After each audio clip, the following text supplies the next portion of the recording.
Hello everyone, आजच्या व्लॉगची सुरुवात होती आहे पाणीपुरी खाण्याने। आम्हाला ऑफिस झाल्याच्या नंतर सगळ्यांना पाणीपुरी खावं वाटली, मग आम्ही सगळेजण निघालो आणि पाणीपुरी खायला गेलो।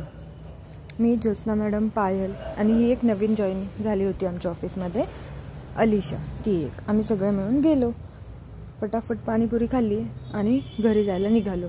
रूमवर पोहोचले। आज गॅस भरून आणायचा होता, आवरलं आणि गॅस पिशवीमध्ये घातला आणि गॅस भरायला गेलो। हा माझा फायनल लुक।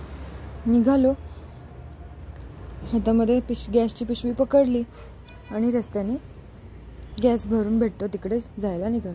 तुम्हाला माहिती आहे का पुण्यामध्ये कुठे गॅस भरून भेटतो? तर दगडूशेठ मंदिराच्या एक्झॅक्ट समोरच्या लाईनला राईट हँड साईडला जय हिंद म्हणून दुकान आहे, तिथे जय हिंद ट्रेडर्स, तिथे त्या काकांकडे गॅस भरून भेटतो। सगळ्या प्रकारचे गॅस भरून भेटतात, छोटा मोठा। मग त्यांच्याकडे गॅस भरायला दिला, तोपर्यंत ते गॅस भरून देऊस तर मी गेले गणपती बाप्पाचं दर्शन घ्यायला। पण आज गर्दी असेल त्यामुळे मग मी काय केलं, लांबूनच गणपती बाप्पाचं दर्शन घेतलं। 5 मिनटं थांबले तिथं। हे दिसतच असेल तुम्हाला, श्रीमंत दगडूशेठ हलवाई महागणपती।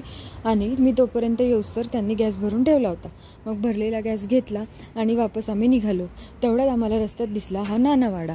मग तो नानावाडा लांबूनच बघितला आणि रस्त्याने चालायला लागलो। माझा हात दुखत होता म्हणून थोड्या वेळ पायलनी पिशवी धरली, घरी आले। सगळ्यांसाठी डेअरी मिल्क घेतली होती, कारण की उद्या आहे वुमेन्स डे आणि मी चालले उद्या माझ्या दीदीकडे, म्हणून आजच सगळ्यांसाठी कॅडबरी आणली आणि वुमेन्स डे सेलिब्रेट केला। Happy women's day to all.